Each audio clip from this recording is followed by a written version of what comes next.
Assalamualaikum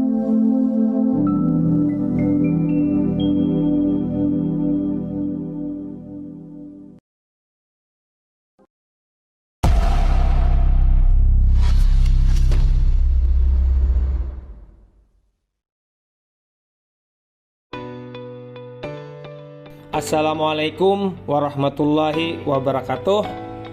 Senang sekali bisa berjumpa kembali dengan kalian di ruang digital ini.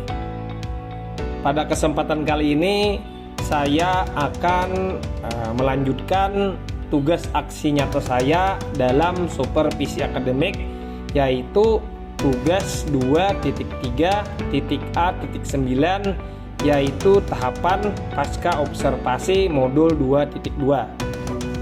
Fasilitator saya adalah Ibu Kiki Oktavia Aditama SPD, dan pengajar praktik saya adalah Ibunda Jumiate SPD MM. Selamat menyaksikan.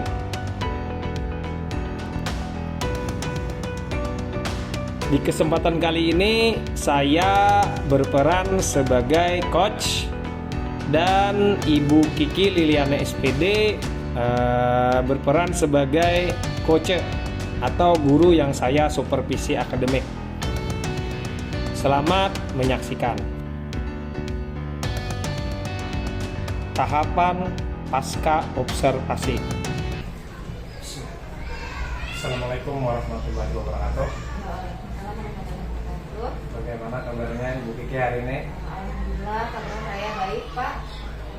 Kabar keluarga juga gimana? Alhamdulillah, keluarga saya juga dalam keadaan baik semua. Baik, tujuan saya hari ini kembali lagi kita berdiskusi untuk mengevaluasi kegiatan observasi mengajar yang kemarin, Bu. Iya, betul. Di sini saya memberikan apresiasi kepada kegiatan belajar Ibu kemarin karena kegiatannya sangat bagus, Bu. Iya, terima kasih ya, Pak. Artinya kegiatan Ibu mengajar di kelas itu siswanya aktif dan antusias dalam belajar. Bagaimana nih perasaan Ibu kemarin pada saat saya melakukan observasi di kelas? Saya merasa semangat sekaligus gugup juga ya, Pak, karena itu pertama kali saya melakukan pembelajaran yang dengan model yang berbeda. Karena kan biasanya hanya menggunakan model-model yang zaman dulu saja, Pak.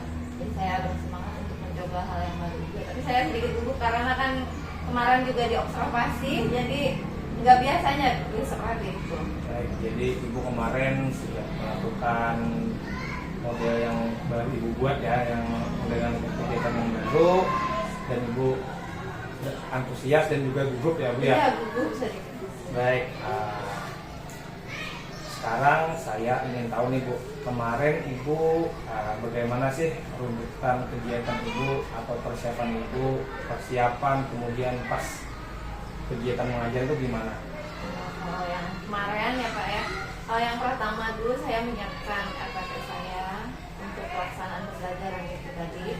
Lalu saya menyiapkan bahan ajar untuk siswa saya yang berbeda-beda ya, Pak ya, bahan ajarnya. Kemudian saya sebelum memulai pembelajaran, saya melakukan survei terlebih dahulu kepada anak didik saya dengan memberikan pertanyaan tematik untuk mengetahui kesiapan belajar siswa saya dan juga gaya belajar apa yang mereka gunakan. Karena kan setiap anak beda-beda gaya belajarnya. Selanjutnya setelah itu saya kemudian membagi mereka dalam beberapa kelompok berdasarkan kesiapan belajar mereka tadi. Nah, saya bagi beberapa kelompok siswa saya dari yang mampu, yang sedang, dan juga yang kurang. Nah, selain itu pada saat pembelajaran saya juga menyediakan bahan ajar yang tersebut juga disesuaikan dengan kesiapan belajar mereka dan gaya belajar mereka tadi. Setelah itu semua saya bagikan, lalu saya memberikan mereka tugas. Dan tugas tadi nanti kan berkelompok-kelompok, ada yang sedang, ada yang tinggi, dan ada yang rendah. Itu tadi saya bimbing lah, banyak mereka satu-satu. Cuman untuk yang siswanya yang memang mampu dan di kelompok yang bisa lah, saya saya mungkin kurang bimbingan saya, tapi untuk yang rendah itu lebih saya bimbing. Selanjutnya saya setelah memberikan tugas, saya memberikan waktu untuk mereka mengerjakan. Setelah selesai memberikan tugas, lalu mereka melakukan presentasi dan pantulan. Setiap perwakilan jadi maju untuk menyampaikan hasil diskusi kelompok mereka itu tadi. Terakhir saya melakukan refleksi dan menjawab bersama siswa saya. Jadi Ibu telah melakukan rute pembelajaran yang telah Ibu desain ya Bu ya? Iya. Baik, pada saat kemarin Ibu membuat pembelajaran yang Ibu buat, hal apa sih yang Ibu kembangkan, hal utama yang Ibu tekankan dalam pembelajaran Ibu itu terhadap peserta didik Ibu? Itu tentang diferensiasi konten. Jadi bahan ajarnya saya siapkan berbeda-beda nih, antara bukan bahan ajar yang mungkin lebih ke pembelajarannya bagaimana. Jadi bagi yang siswanya yang di level yang tinggi tadi, saya mungkin sama, tapi bahan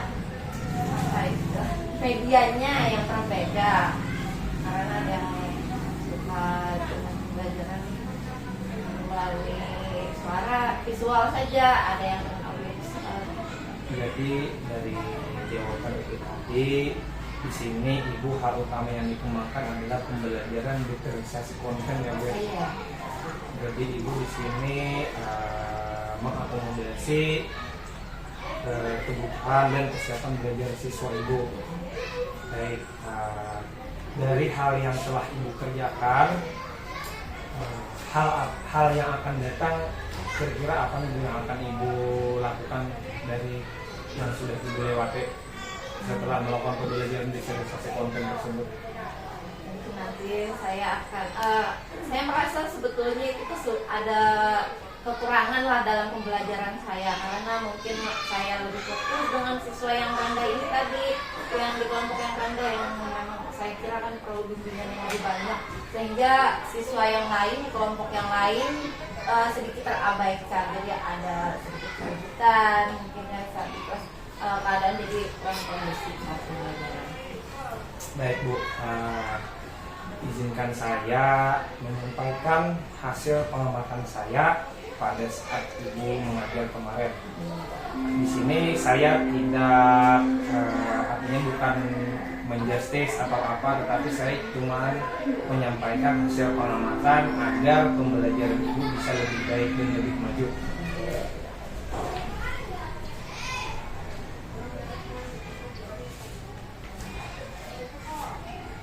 Baik Bu, kemarin pada saat saya melakukan pengamatan itu dari yang tadi setelah saya sampaikan, Ibu pembelajarannya sudah bagus, sudah menerapkan pembelajaran diferensiasi konten yang mengakomodasi kesiapan belajar peserta didik Ibu dengan baik. Siswanya pun mereka antusias dalam artian mereka bisa belajar sesuai tahapan kemampuan belajar mereka. Jadi ada yang seperti yang Ibu katakan tadi, ada yang sudah bisa, ada yang lumayan bisa, dan ada yang belum bisa. Itu Ibu telah memberikan bantuan ya terhadap mereka sesuai dengan level mereka. Tetapi ada beberapa kekurangan yang masih saya lihat Bu dari pembelajaran Bu ya. Untuk pembelajaran diferensiasi kontennya itu perlu dikembangkan lagi Bu. Arti yang dikembangkan, Ibu harus lebih bisa memberikan scaffolding atau bantuan kepada peserta didik Ibu, yang mana agar mereka benar-benar bisa mengerjakan tugas yang Ibu berikan, tetapi mereka juga tidak kesulitan Bu. Kalau kemarin saya lihat masih ada yang kesulitan gimana dalam kelompoknya gitu. Baik, nah kemudian untuk bahan ajar yang saya tangkap kemarin perlu dikembangkan Bu sesuai gaya belajar peserta didik Ibu.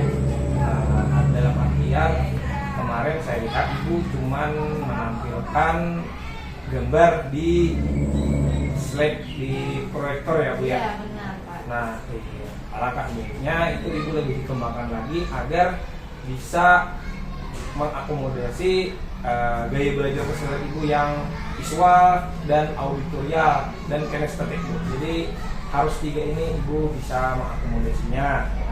Kemudian untuk penerapan KSE, kompetensi sosial emosionalnya sudah bagus Bu, tapi bisa ditingkatkan. Tapi sudah ada seperti ibu mengajak peserta didik berdoa, kemudian kesadaran mereka dalam kelompok kerjasama, berkolaborasi sudah bagus. Kemudian untuk budaya positif juga sudah terlihat. Nah, jadi yang perlu dikembangkan tadi adalah bahan ajar nih Bu, dan dikembangkan pembelajaran berdasarkan kontennya lebih baik lagi.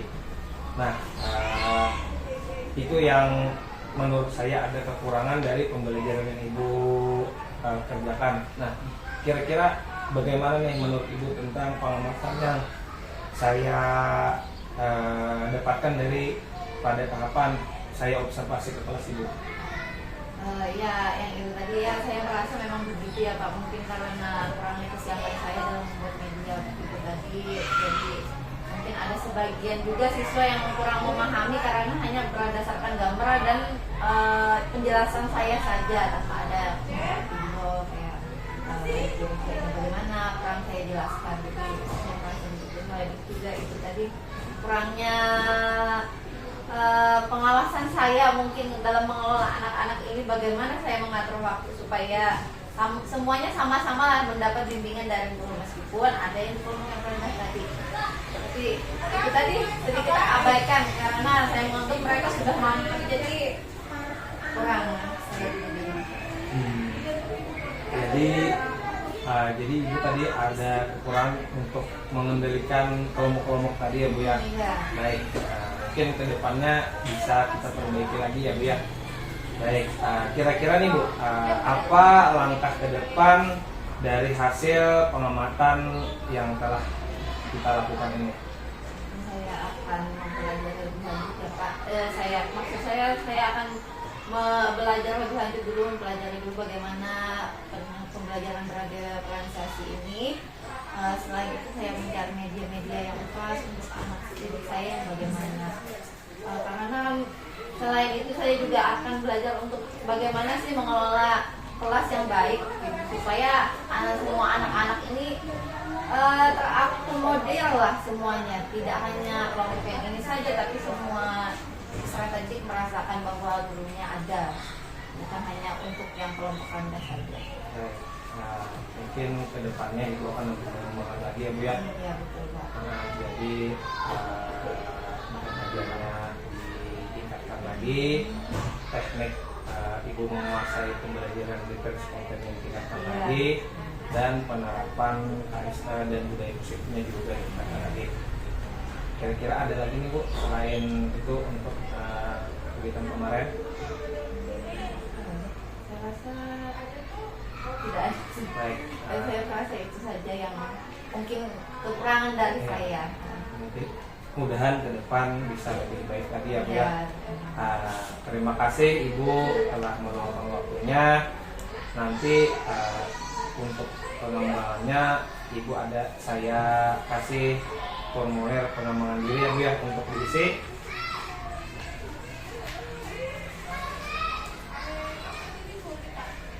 Silakan diisi dari hasil kegiatan hari ini.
Iya, baiklah.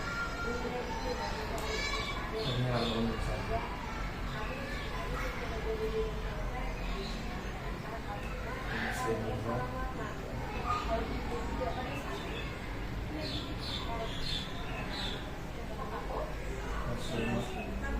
Kosong 870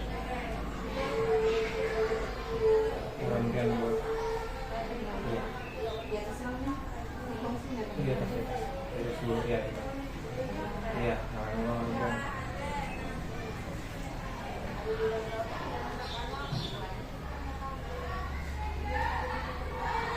kosong ada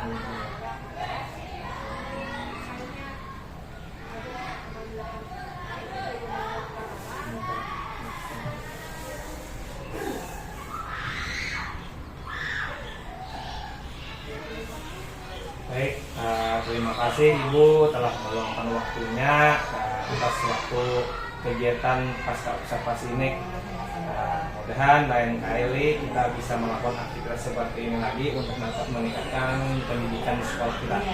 Ya, terima kasih Ibu. Ya, sama-sama Pak. Nah, itulah tadi percakapan pasca observasi yang telah saya lakukan dalam tahapan supervisi akademik. Semoga kegiatan ini bisa menginspirasi dan bisa memajukan pendidikan di tempat kita masing-masing. Sekian dan terima kasih. Saya Yurli SPD, calon guru penggerak angkatan 9, tergerak, bergerak, menggerakkan. Salam dan bahagia. Assalamualaikum warahmatullahi wabarakatuh.